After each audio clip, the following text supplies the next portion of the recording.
بسم اللہ الرحمن الرحیم، الحمدللہ رب العالمین والصلاة والسلام علی رسولہ الامین۔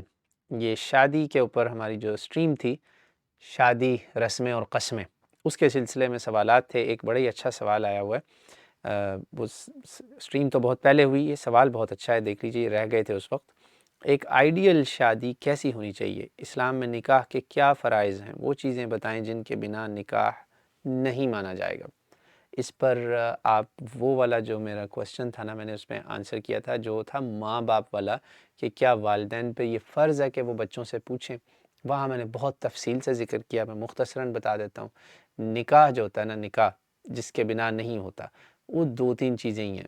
پہلی چیز ہے رضامندی، لڑکا لڑکی آف کورس رضامندی ہو، ولی ہو اور ایجاب و قبول ہو، اور بس نکاح، اس سے نکاح ہو جاتا ہے، شادی ہو گئی۔ باقی سب رسمیں وغیرہ یہ سب کلچر ہے، سنت میں اس کے علاوہ بس ولیمہ ہے اور کچھ بھی نہیں ہے۔ آئیڈیل شادی اسلام کی بہت سستی، بہت سادی اور بہت آسان ہے۔ That is as simple as that. Ideal اسلام کی شادی بہت ہی سستی ہے، بہت آسان ہے اور بہت ہی یعنی برکتوں والی ہے۔ آپ کو اس میں اور کیا چاہیے؟ سستی، سادہ، آسان، برکتیں ہی برکتیں، خیر ہی خیر ہے۔ کتنے فائدے ہیں یہ آئیڈیل شادی۔ اور انفارچونیٹلی لفظ آئیڈیل ہمارے ہاں کیا ہے، لڑکی کو ٹریپ کرنا، سیٹ کرنا، یا ہماری بہنوں کے ذہنوں میں سے کوئی آئیڈیل لڑکا ملے گا، میں اس کو خود ڈھونڈوں گی، پسند کروں گی، پہلے چیک ہوگا، پھر جناب میں گھر والوں کو اس کو کہوں گی اپنے گھر والوں کو بھیجو۔ یہ آئیڈیل شادیاں نہیں ہیں، یہ چھپی یاریوں والی شادیاں ہیں جس کو اللہ تعالیٰ نے سخت ناپسند فرمایا ہے۔ قرآن پاک پڑھیں، سورہ نساء پڑھیں، سورہ مائدہ پڑھیں۔ بری عورتوں کی ایک کریکٹرسٹک یہ ہوتی ہے کہ وہ اس طرح چھپے یارانے لگاتی ہیں، بھلے وہ کالجز کی کینٹینز میں ہوں، بھلے وہ فیس بک پہ ہوں، واٹس ایپ پہ ہوں، یہ کام ہی خراب ہے۔ یہ نہیں آئیڈیل شادی۔ آئیڈیل شادی میں نے آپ کو بتا دی ہے، میچ ہو، ایک دفعہ نظر شرعی ہو جائے، اور نظر شرعی جو ہے نا، اس پر بھی میں علیحدہ سے انشاءاللہ آپ کو وہ حدیث پیش کر دوں گا، یہاں پہ بھی ریفرنس میں ڈال سکتے ہیں انشاءاللہ جس کو چاہیے ہو۔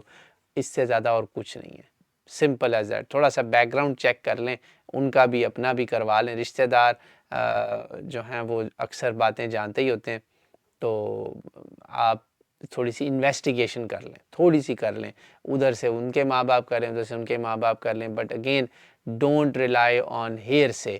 بعض دفعہ جیلس حاسد لوگ بھی بتا دیتے ہیں۔ مین چیز جو دیکھنے والی ہوتی ہے نا، خاتون کا کیریکٹر، مرد کا کیریکٹر۔ آئیڈیل شادی رسول اللہ صلی اللہ علیہ وسلم ہمیں بتا چکے ہیں کہ رسول اللہ صلی اللہ علیہ وسلم نے فرمایا کہ لوگ حسب و نسب، حسن، حسب و نسب، جمال، پیسہ، دولت، سٹیٹس، ان کے لیے شادیاں کرتے ہیں۔ خاندان دیکھتے ہیں، حسب نسب دیکھتے ہیں، پیسہ دیکھتے ہیں، خوبصورتی دیکھتے ہیں۔ دین دیکھو، تمہارے ہاتھوں کو اللہ گیلا کرے، تربت یداک اظفر بذات الدین، دین والی، دین والے، یہ ڈھونڈنے آپ نے۔ اللہ کے نبی علیہ الصلوۃ والسلام نے یہ سٹینڈرڈ سیٹ کیا ہے۔ آپ کو حدیث کی کتابوں میں جگہ جگہ یہ حدیث ملے گی، کوئی شک و شبہ ہی نہیں ہے۔ یہ سٹینڈرڈز ہیں، اور کتنی آسان ہیں اسلامی شادیاں۔ تو آپ وہ تفصیلی جو ہے نا وہ دیکھ لیجئے گا، اس میں ماں باپ کا سلسلہ، وہاں میں نے ولی کا بھی ذکر کیا ہے کہ نکاح جو جب ہونا ہوتا ہے نا، اس میں ولی کا ہونا، لڑکا لڑکی کا راضی ہونا، نکاح کے لیے ولی کا ہونا، لڑکا لڑکی کا راضی ہونا، ولی جو ہوتا ہے وہ خاتون کے لیے ہوتا ہے، اور تیسری بات ہے ایجاب و قبول۔ بس یہ تین چیزیں، نکاح ہو گیا، شادی ہوگی۔ اب ولیمہ جو ہے وہ سنت رسول صلی اللہ علیہ وسلم ہے، فرض نہیں ہے، واجب نہیں ہے۔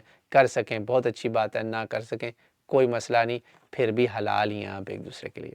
واللہ اعلم۔